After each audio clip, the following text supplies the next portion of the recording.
me from the curses of the law.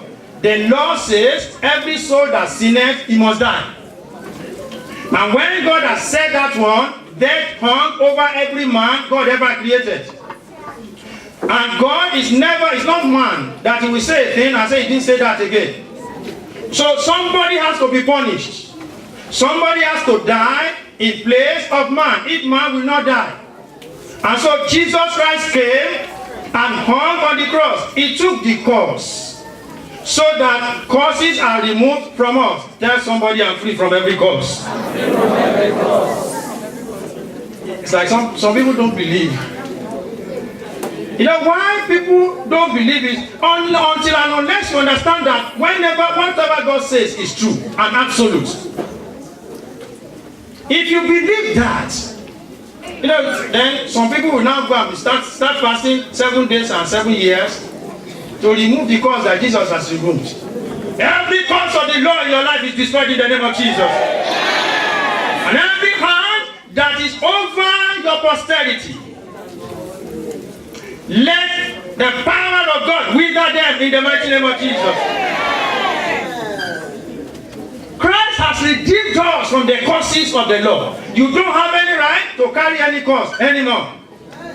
Why? Because no weapon fashioned against you will prosper. Every tongue that will rise up against you is mandated to be judged. And as servants of God, we condemn them in the mighty name of Jesus.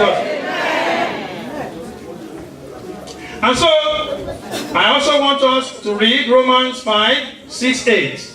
Still under the grace of restoration. Romans 5, verses 6 to 8.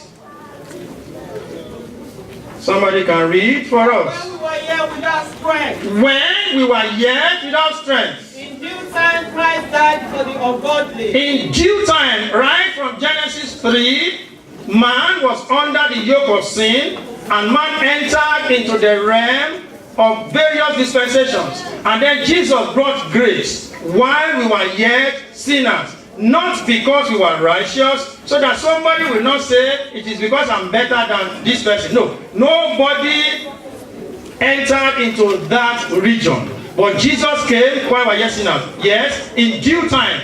And I want to tell somebody there, today is your due time in the name of Jesus. Christ came over 2,000 years ago and died. But you know, the due time of individuals come differently. Christ died for us in due time, yes. For scarcely for a righteous man will one die. Scarcely for a righteous man will Frederick die. Yet for adventure for a good man some will even dare to. Even for a good man, Frederick will not dare to die. Abi?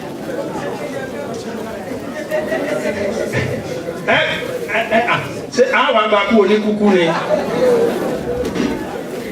Yes, ma'am. For God commended his love towards us. But God commended his love towards us. In that while we were yet sinners, Christ died for us. It was the love of God that is commended. The death of Jesus Christ made us to know God loved us. If somebody said they love you, and it is not sacrificial, it is still not love. You know the love we do now. You say, I love him, I love her, and then you say, why do you love this person? You say, because they are beautiful. That is the reason now. Or you say, because they have money, they have good job. Is that not the reason to love people? Why do you love this person? Because they can speak very well. And you know that has destroyed my word. Why do you love this person? Say they can speak in tongues and they do ayah and they interpret tongues. Do you know that's why men, prophets, even men, they will run after the women, not little women. When they are doing Walina, they begin to run after them because of the gift. The woman will enter into the house. She is a lazy person. And she comes and then everything scattered. Did you not say you love her? He said, yes, but I didn't know this one was there. If you love somebody, you love everything now. Is it not everything? But God commended his love. If God said, I love you, then you look at it. What is the basis of that love? He sent his only begotten son in John 3:16, that whosoever, and that is the point of contact.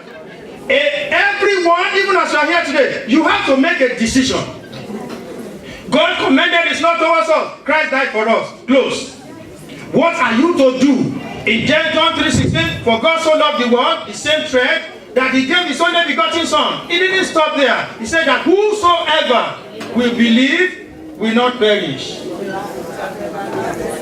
And then somebody will ask, why is everybody not saved? Because it's not everybody that decided to follow God now. Have you ever known about soap, detergents? If you buy it in your house, those who have children, you know, the washing machine is there. They don't even use hand to wash clothes in this country. And then weekend, pastor machine, you go for he won't put it there. He will go and be playing. Now, will the soap in your cupboard, will it make that cloth clean? It must be applied. Jesus died, yes. He saved us, delivered us from the power of sin, yes. But you must apply it. You must accept it. And it's not coming to church that brings it. It is a decision of mine. You see yourself that you are a dirty sinner, like I once saw. And then you saw that the only solution is to believe and accept the work that Jesus did on the cross of Calvary, to submit to him. It's easy for us to submit to man because we see man. But man did not die for us. Church did not die for us. Nobody died for us except Jesus Christ. He's the only one that is to be worshipped. He's the Son of God. Now, found controversy even in church. They say Jesus is one of the prophets. When people don't know what they are doing, when you don't have people that will teach, this is Bible. He said Jesus is the Son of God. And then you either, God is not in the business of arguing or fighting. When you see people fighting, it is because they don't have force of argument. It is because they are stupid. If somebody, when God said, in the beginning God created the heavens and the earth, did he put any space for argument? Ní àtètè kan ṣe Ọlọ́run dáhùn ta àwọn ayé tó bá wù ẹ́ kó gbàgbọ́ pọ́lọ́run ni tó bá wù ẹ́ kó má gbàgbọ́ pọ́lọ́run ni kí ni business Ọlọ́run láti máa bẹ́ẹ̀ jiyàn? He has declared it. If you like to accept it, you don't accept it, that's your problem. Jesus is the Son of God, and someone says it's one of the prophets. Oh yes, that's your problem. When Jesus comes, even the people that say it's not the Son of God, do you know that they also accept that Jesus will come and judge the world? If it's not something is wrong with human being, if somebody is coming to judge the world, they're coming back to judge the world, and then you say that it has nothing to do with you. Am I going to judge somebody that is unrighteous, somebody that is not with me? Will I judge them as righteous? And then you read that even you yourself say he's still coming back to judge. When he comes to judge now, will he judge unrighteously? If somebody is coming back to judge, he says, I'm the way, the truth, and the life. This is one of the ways. I'm part of the ways. I am the way. He was very clear. Nobody ever lived that was so clear about like Jesus. Nobody ever lived that spoke like Jesus. He said he wasn't speaking like one of the teachers. He spoke with authority. He said, very, very, verily, I speak unto you. Very, very, I say unto you. When he speaks like that, there's no place for argument. The Lord will help us in the name of Jesus. Amen. And so, at that is the point of connecting. When he said, whosoever believeth, then you have to make a decision to connect to it. In Matthew 11:28, he said, come unto me, all you that labor. That's an invitation. If somebody hears, like you are hearing now, come unto Jesus. I'm not saying come to church. I'm saying come to Jesus. When you get to Jesus, it will be easy for you to come to church. Because you love God. Because you love God's people. You want to fellowship with them. Bible says, the person that says he loves God, if he doesn't love his brethren, how can he say there's no love in him? That's Bible. But when you have not gotten to Jesus, you know we have done that in the past, in our church. Now, when I'm talking, I don't want somebody to get upset. I'm seeing next. So I can't be, don't expect me to talk about some church over there. I will talk about my own, I know. We will do love feast. Love feast, as if, have you heard that one before in your church too? And right in the place where we are eating love feast, food that should give us love, we are fighting over somebody's meat is bigger than the other. And you think that is God? No, the Bible didn't say food is love. The Bible said God is love. It didn't say God has love. God, if he has love, he can lose it. But if somebody is something, that is the totality of God. That is who God is. God is love. If If God is inside of you, there is no effort. You will love brethren. This one they are talking, have you ever known? You ask yourself, you don't have God inside of you. If you have God, then they will be begging you not to be bitter against somebody. You have God. You think that is God?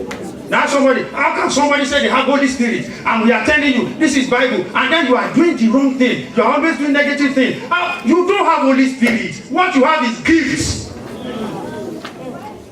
You see, the Holy Spirit will stay in dirty place. The Holy Spirit will stay in a den of robbers. When we ask you to count church money, you are stealing the money. Even you yourself, you are signing your certificate to hell because of money. And then we will come and ask you, by the way you shake now, they say you have Holy Spirit. No, that's not Holy Spirit, that's gifts. And by the way, was Judas Iscariot not a member of the 12? It is because God is not saying anything. No, when it is the time now, Judas Iscariot went to hang himself.